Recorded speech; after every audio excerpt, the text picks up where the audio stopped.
गद्दार दिसला की तुडवा. मोदीची गॅरंटी. कसली मोदीची गॅरंटी? मोदी काय गॅरंटी देणार? हा, आमची गॅरंटी आहे मोदी परत प्रधानमंत्री होत नाही, आमची गॅरंटी आहे. तुतारी वाजते,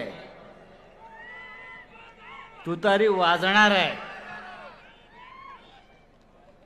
एका हातात मशाल, दुसऱ्या हातात तुतारी. महाराष्ट्राचं चित्र बदलत आहे. आदरणीय देशाचे तरुण तडफदार नेते शरद पवार साहेब, ते तरुण की आम्ही तरुण. माननीय जयंतरावजी पाटील, एकनाथराव खडसे, माननीय खासदार अमोल कोल्हेजी, कशावर?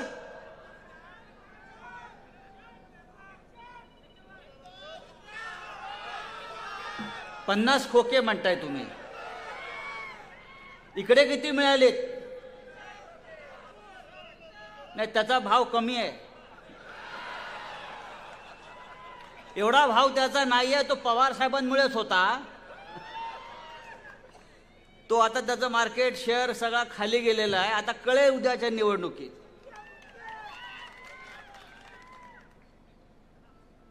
असे गद्दार येतात आणि जातात. इतिहास गद्दारांचा लिहिला जात नाही, लढणाऱ्यांचा लिहिला जातो. आज जे या व्यासपीठावर आहेत, आज जे समोर बसलेले आहेत, ते उद्या घडणाऱ्या इतिहासाचे साक्षीदार आहेत.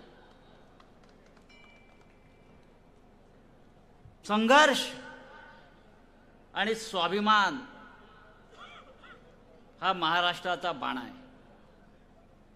दिल्ली पुढे झुकणाऱ्यांची आमची जात नाही, अजिबात नाही. प्रचंड सभा इथे होते आणि या प्रचंड सभेला अनेक नेत्यांनी मगाशी मार्गदर्शन केलेलं आहे. मला खात्री आहे की आपण सगळे येथून एका विचारानं बाहेर पडू. ही सभा एक निर्धार नक्की करेल की या लोकसभा मतदारसंघामध्ये शरद पवार साहेब जो उमेदवार देतील तो आपल्याला दिल्लीला पाठवायचा आहे. आणि मगाशी जयंतराव आपलं अनिल कदम यांच्यावर लक्ष आहे, त्याबद्दल आभार.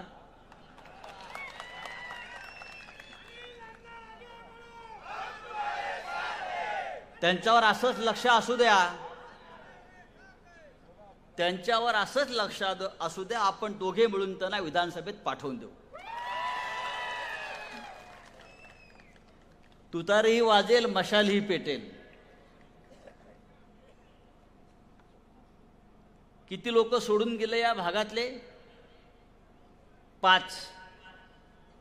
शरद पवार साहेबांनी निवडून आणलेले 5 लोक सोडून गेले.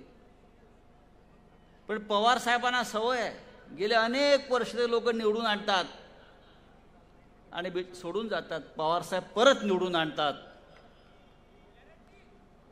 आता एक गॅरंटी आपण घ्यायची आहे, या मातीमध्ये दुसरा गद्दार निर्माण होणार नाही. आणि झाला तर बाळासाहेब ठाकरेंनी सांगितलेलं आहे, पवार साहेब बाळासाहेब ठाकरेंनी सांगितले, मी नाही. गद्दार दिसला की तुडवा. त्याशिवाय या महाराष्ट्राला लागलेला हा डाग, हा कलंक कायमचा पुसला जाणार नाही. मगाशी अमोल कोल्हे साहेबांनी इतिहासाचे अनेक दाखले दिले. इतिहास तेच सांगतो छत्रपती शिवाजी महाराजांचा, गद्दारीला माफी नाही. मराठी माणसाचा इतिहास, महाराष्ट्राचा इतिहास हेच सांगतो की गद्दारीला माफी नाही. 40 लोक एका वेळेला सोडून जातात. त्यांना फोडण्यासाठी हजारो कोटी रुपये उधळले जातात आणि या राज्यातल्या शेतकऱ्याला त्याच्या संकटामध्ये मदत करायला सरकार पुढे येत नाही. इकडल्या गद्दार आमदाराला भाव मिळतो, पण शेतकऱ्याच्या कांद्याला भाव मिळत नाही, शेतकऱ्याच्या मालाला भाव मिळत नाही. मोदीची गॅरंटी. कसली मोदीची गॅरंटी? मोदी काय गॅरंटी देणार? हा, आमची गॅरंटी आहे मोदी परत प्रधानमंत्री होत नाही. आमची गॅरंटी आहे. आमची गॅरंटी आहे की या महाराष्ट्रामध्ये पुन्हा गद्दारांचं राज्य येणार नाही. ही महाविकास आघाडीची गॅरंटी आहे. ही शरद पवार साहेबांची गॅरंटी आहे. ही उद्धव ठाकरे यांची गॅरंटी आहे. गॅरंटीच्या गोष्टी तुम्ही आम्हाला सांगू नका. एकच गॅरंटी आहे, भाजपा हटाव शेतकरी बचाव. आणि ती गॅरंटी घेऊन आपण इथे आज आलेलो आहोत. आज सकाळी नाशिकच्या एका बँकेमध्ये हे भारतीय जनता पक्षानं सगळे भक्त अंधभक्त निर्माण केलेले आहेत. त्यांना डोकं नाही आहे. हे सगळे भक्त मंडळ जे आहे मोदीचं, हे बिंडोक आहे. त्यांचा मेंदू गुडघ्यात सुद्धा नाही आहे, लक्षात घ्या. आज सकाळी त्यातला एक भक्त बँकेमध्ये गेला, मॅनेजरला भेटला बँकेच्या. बहुतेक स्टेट बँक असावी, कारण सगळे भाजपचे पैसे त्याच बँकेत आहेत ना. इलेक्ट्रॉल बॉन्ड 7,000 कोटी. आणि तो भक्त म्हणाला, साहेब मला 1 कोटी रुपये कर्ज पाहिजे. बँकेला म्हणाला 1 कोटी रुपये कर्ज पाहिजे. आता बँकेचा मॅनेजर होता, तो म्हटला कर्ज देतो, पण गॅरंटी काय? 5,000ला पण गॅरंटी द्यावी लागते. गॅरंटी काय? काहीतरी तुम्हाला गॅरंटी म्हणून ठेवावं लागेल. भक्त म्हणाला मोदीची गॅरंटी आहे ना, मोदीची गॅरंटी आहे, मी मोदीच्या परिवारातला आहे, हीच गॅरंटी. मॅनेजर म्हणाला गेट आउट, असल्या गॅरंट्या आमच्याकडे चालत नाहीत. ही मोदीची गॅरंटी. मोदीची गॅरंटी एकच आहे, या देशामध्ये बेरोजगारी निर्माण करायची, या देशामध्ये भ्रष्टाचारांना पाठीशी घालायचं, शेतकऱ्यांच्या आत्महत्या, ही सध्या मोदीची गॅरंटी आहे. आणि अशा गॅरंट्या घेऊन नरेंद्र मोदी असेल, अमित शहा असेल, या देशात राज्यात फिरताय. कितीतरी शाह्यांचं आक्रमण झालं या देशावर. अमोलजी आपण सांगितलं, ही शाही ती शाही, हा शहा तो शहा, मोदी शहा. हे मोदी शहाचं आक्रमण या महाराष्ट्रावरचं सगळ्यात घाणेरडं आक्रमण आहे. त्यांनी या महाराष्ट्र खतम करण्याची गॅरंटी घेतलेली आहे. हा मराठी माणूस, त्या मराठी माणसाचा स्वाभिमान अभिमान खतम करण्याची गॅरंटी घेऊन ही मोदी आणि अमित शाही या राज्यावर चाल करून आलेली आहे. आणि म्हणून आपल्याला सगळ्यांना या वेळेला कोणतीही चूक न करता डोकं शांत ठेवून, डोकं ताळ्यावर ठेवून मतदान करायचं. कोणी असेल, महाविकास आघाडीचा जो उमेदवार असेल तो आपला उमेदवार आहे.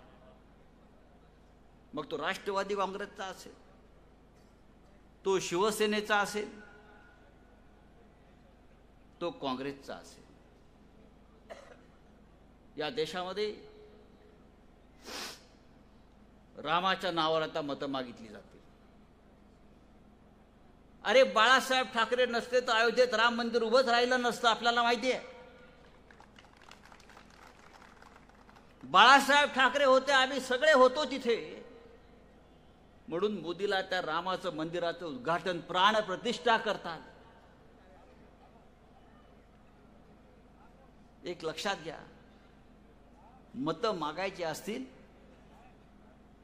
तर तुम्ही केलेल्या विकासाच्या नावावर मागा. तुम्ही काय काम केलंय त्याच्यावर मागा. अरे देवाच्या नावावर भिकारी सुद्धा भीक मागतो. तुम्ही तुमच्या कामावर मतं मागा. पण कोणतंही काम गेल्या 10, 12, 14 वर्षात झालं नाही. काल एक कायदा घेऊन आले या देशामध्ये, CAA, भारतातल्या नागरिकत्वाच्या संदर्भात एक सुधारणा केली आणि परदेशातले जे अल्पसंख्याक आहेत, अफगाणिस्तान, पाकिस्तान, बांगलादेश, म्यानमार, येथे जे आपले लोक आहेत त्यांच्यावर जर अत्याचार होत असेल तर त्यांना या देशामध्ये नागरिकत्व देण्याचा अधिकार कायदा नरेंद्र मोदींनी काल केला. साधारण 1 ते 1.5 कोटी लोक विदेशातून आता भारतामध्ये येणार. हा एक निवडणुकीचा जुमला आहे. येऊ द्या, पण जे इथे आहेत 140 कोटी, त्यातले 40 कोटी मुलं आजही कुपोषित आहेत. 27 कोटी बेरोजगार आहेत. शेतकरी संघर्ष करतोय. त्यांच्याविषयी बोला. नवीन 1 कोटी तुम्ही आमच्या उरावर टाकताय. गेल्या 14 वर्षामध्ये या मोदीच्या काळामध्ये तुम्ही नवीन आणताय. मोदीच्या काळामध्ये 18 लाख लोकांनी देश सोडला. ते परदेशात गेले. ते का गेले? तुमच्या जुलमाला, तुमच्या अत्याचाराला कंटाळून व्यापारी आणि उद्योगपती या देशातून बाहेर पडलेला आहे. तुम्ही त्यांच्याविषयी का बोलत नाही? पण प्रत्येक वेळेला निवडणूक आली की एक नवीन जुमला करायचा. कधी राम मंदिर, कधी पुलवामा, कधी CAA, कधी आणखीन काही. पण या सगळ्याला आता आपल्याला उत्तर द्यावं लागेल आणि आपल्याला या देशातून आणि या महाराष्ट्रातून हे भारतीय जनता पक्षाचं ढोंगी लोकांचं राज्य खतम करावं लागेल. नरेंद्र मोदी काय आहे? 1 नंबरचा खोटारडा माणूस. तुम्हाला माहिती आहे, रोज खोटं बोलतो. रोज एक खोटं बोलतो आणि त्याचे भक्त लोक टाळ्या वाजवतात. मी परवाच सांगितलं भोरच्या सभेत, जलद गतीनं फेकाफेकी करणारा माणूस म्हणून याला ऑलिम्पिकमध्ये मेडल द्यायला पाहिजे. काय फास्ट फेकाफेकी करतो हा माणूस. म्हणजे एवढा फेकाफेकीचा अनुभव गेल्या 14 वर्षात त्याने जो घेतलेला आहे, त्याच्यामुळे फेकाफेकीचा एक खेळ म्हणून ऑलिम्पिकमध्ये या खेळाला प्राधान्य दिलं पाहिजे. जाईल तिकडे खोटं बोलतात. चहा विकला म्हणे, कुठल्या तरी रेल्वे प्लॅटफॉर्मवर चहा विकत होता. तो जेव्हा चहा विकत होता हे महाशय, तेव्हा तो प्लॅटफॉर्मच अस्तित्वात नव्हता. त्या गावात रेल्वेच आलेली नव्हती आणि म्हणे तिथे चहा विकत होते. परवा कलकत्त्याला गेले आणि म्हणाले, मी लहान असताना कलकत्त्यात मेट्रो पाहायला आलो होतो आणि मला मेट्रोचं फार आकर्षण होतं. या मोदीचा जन्म झाला 1950 साली. कलकत्त्यामध्ये मेट्रो आली 1985 साली आणि हे लहान असताना कलकत्त्यात मेट्रो पाहायला गेले होते. तेव्हा मोदीचं वय होतं 38 वर्ष. 38 वर्षाचा माणूस हा लहान होता. हे आपले देशाचे पंतप्रधान नरेंद्र मोदी. अशा माणसाला आपण परत देशाचं प्रधानमंत्री करायचं का? हा विचार या देशाच्या जनतेने करायचा आहे. निफाडला ही सभा होते. ही द्राक्षाची पंढरी म्हणून ओळखली जाते. गेल्या काही दिवसामध्ये या निफाडच्या शेतकऱ्यांवर, द्राक्ष उत्पादकावर कितीतरी मोठं आसमानी संकट आलं. कोण आलं का आपल्या मदतीला? कोणी आलं नाही. देशाचे कृषी मंत्री जेव्हा शरद पवार साहेब होते, आजही लोकांना वाटतंय या देशामध्ये की कृषी मंत्री शरद पवारच आहेत. हे त्यांचं मत. या देशाला कृषी मंत्री कोण आहे माहीत नाही. या महाराष्ट्रात कृषी मंत्री कोण अजून कोणाला माहीत नाही. आम्ही देशात फिरतो, लोकांना वाटतं अजूनही शरद पवारच कृषी मंत्री आहेत. इतकं प्रचंड काम कृषी मंत्री म्हणून माननीय पवार साहेबांनी या देशात करून ठेवलेलं आहे. इथे मोठ्या प्रमाणामध्ये गावी साहेब आपला लाल बावटा आहे. ही आनंदाची आणि अभिमानाची गोष्ट आहे. सगळे कष्टकरी शेतकरी एकत्र आलेले आहेत आणि आपण सगळ्यांनी मिळून भविष्यामध्ये उद्याच्या निवडणुकांमध्ये एक फार मोठी लढाई लढून या राज्यातून आणि या देशातून हुकुमशाही आणू पाहणारं, एकाधिकारशाही आणू पाहणारं, ढोंग आणि खोटेपणाचा पुरस्कार करणारं सरकार उलथवून टाकूया, ही शपथ घेऊया।